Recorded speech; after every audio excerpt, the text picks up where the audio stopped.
Cincinnati Bengals. We're going to break down that receiver conversation first, then talk about the linchpin that is obviously Joe Burrow, and then the running back room, because when you look at an offense that's this dynamic, that's how we're going to break down the portion.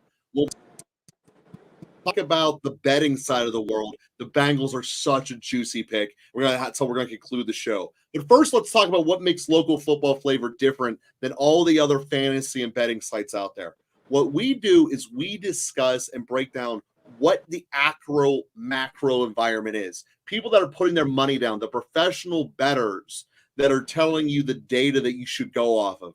Not the this, that, or my hot air opinion this, but actual money on the table. We synthesize this, and then we're able to produce results. Last year, 60% in all of our bets against the spread and over-unders.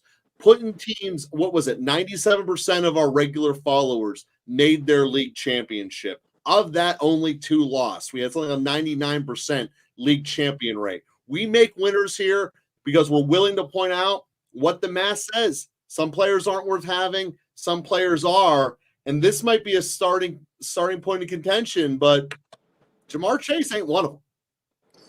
You know, when we talk about Jamar Chase, and I'm just going to be brutally honest here, is that just to get, and we see and we talk and we hear other people talk about widening your portfolio when you're in something like Best Ball Mania, that you want to get a wide variety of players, you want to construct unique teams to make sure that you have the best possible chance to get to the end of the road.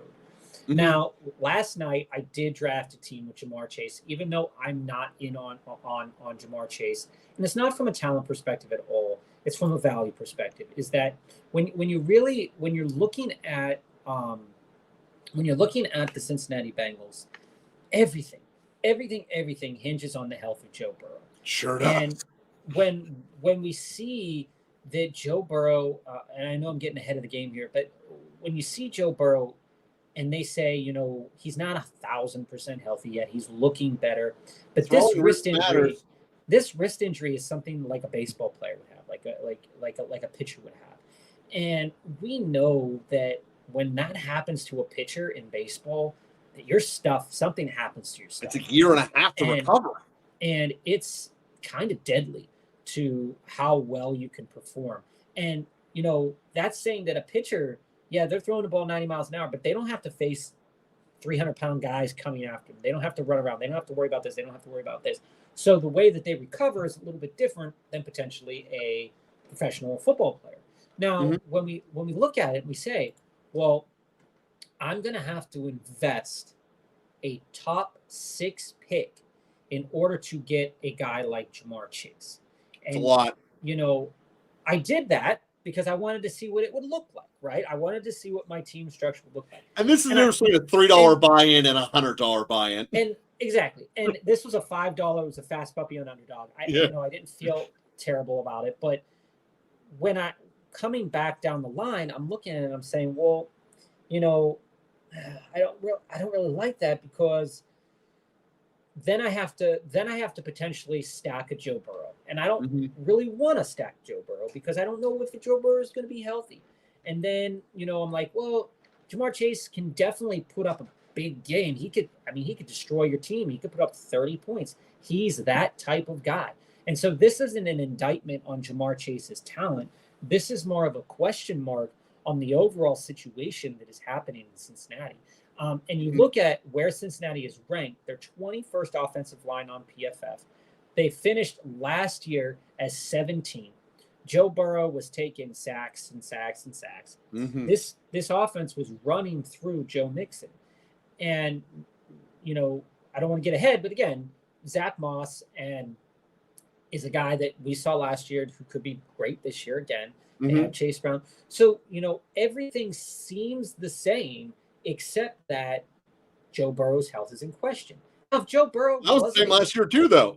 Here's the thing: if Joe Burrow's health wasn't in question, I'd be good with Jamar Chase. Honestly, to tell you the truth, if his health wasn't in question, let's break that part down. So the markets overall are going off of Joe Burrow being successful, or at least the step down between Burrow and Browning being successful. Part of it is that we got to see Browning last year. But when we look at the total points, and then this is real life points per game, they're projecting the Bengals to be the 7th most productive point. Yeah.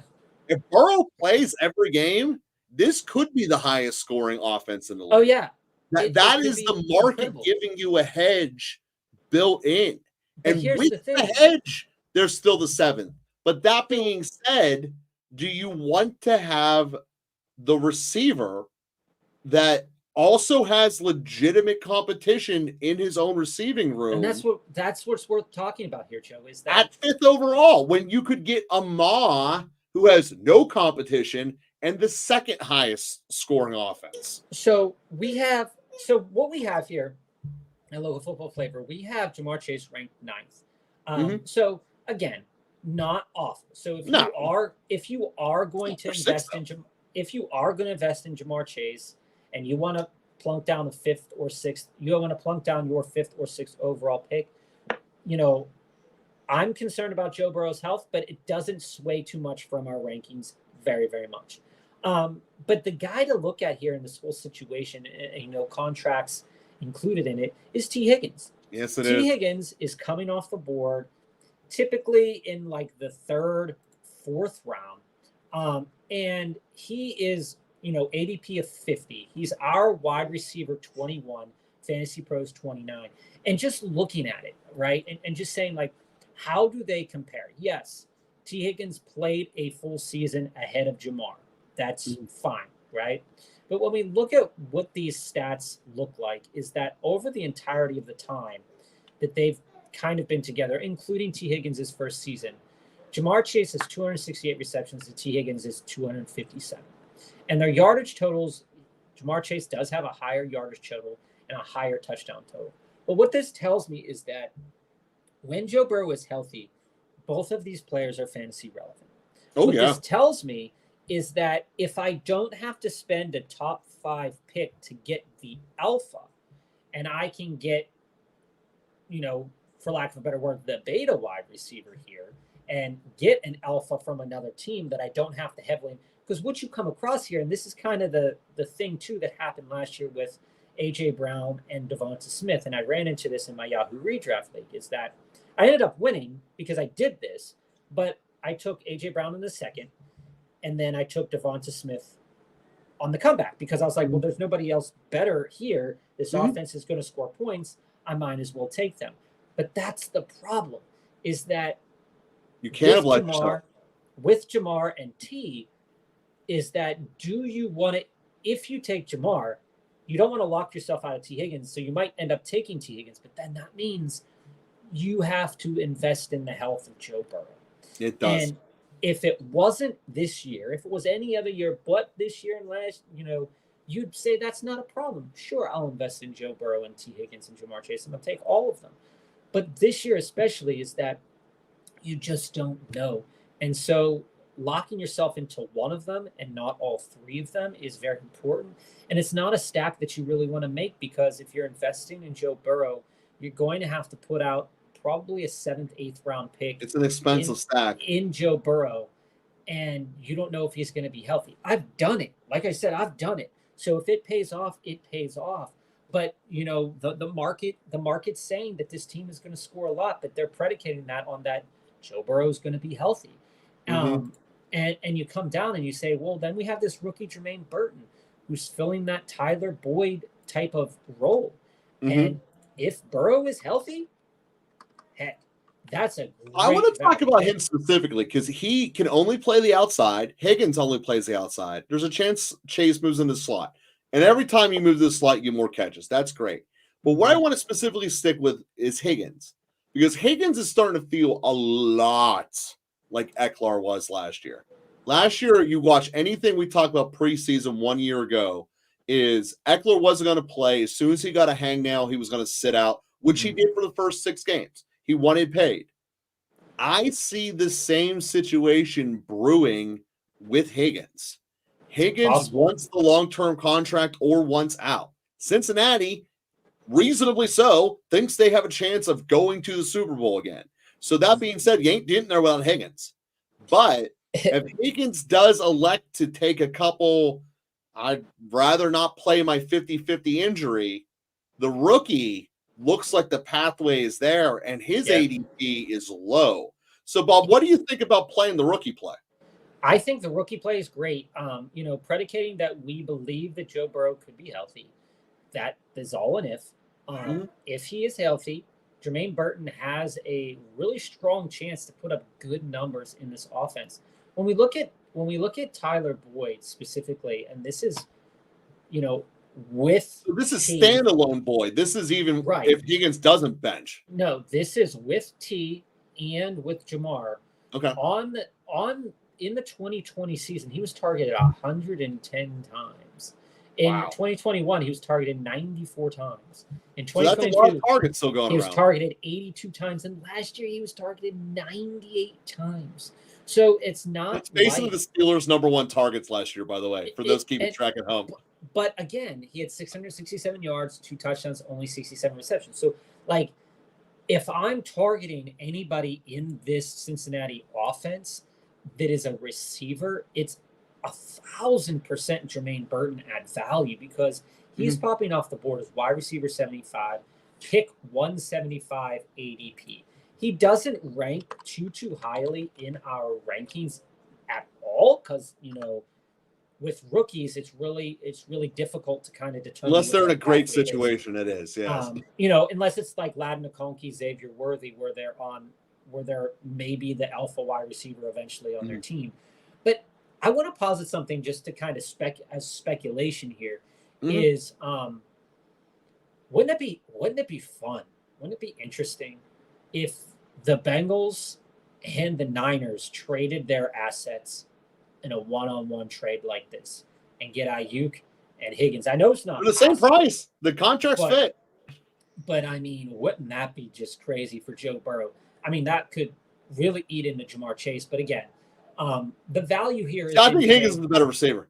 The value here on the field, I think Higgins is the better receiver. The value here is in Jermaine Burton. You can shoot your shot at Jamar Chase. If Amon-Ra is off the board, you could definitely shoot your shot at Jamar. But the thing is that if Amon-Ra goes off the board, I'd much rather have Brees. I'd much rather have Bijan. And that's kind of just, I think that's a me thing. And then circling back around with T is that T. Higgins is that wide receiver that if you built Brees or Bijan early, and then you came back and took a Derrick Henry in the 3rd round, 2nd round, somewhere in there, T. Higgins is probably going to be your wide receiver too. And if he holds out, that's a problem. But if he doesn't, it's kind of a bankable thing that he's kind of in for 1,000 yards and 7 touchdowns. That's right. That's right. So basically, I love the play. So what about the running back? How do you feel there? Bad offensive line. Joe Mixon, high volume kind of guy last year, ranked 5th, I believe ranked 5th overall, 6th overall in PPR running back numbers. He had a couple boom weeks, 20 points, 21 points, 29 points, 21 points, 24 points, a couple middle weeks, but he didn't get a lot of under 10-point weeks. He only had 4 games under 10 points in fantasy circles. So, Zach Moss projects as the type of player that can definitely fill in that role. He filled that role for the Colts with a much better offensive line. That must be noted. It was a much better offensive line for the Colts. But I also think he's more talented than Mixon. But Zach Moss, in the weeks that he played, 20 points, 22 points, 9 points, 33 points, 17 points, 7, 14. And then you started to see Jonathan Taylor come in.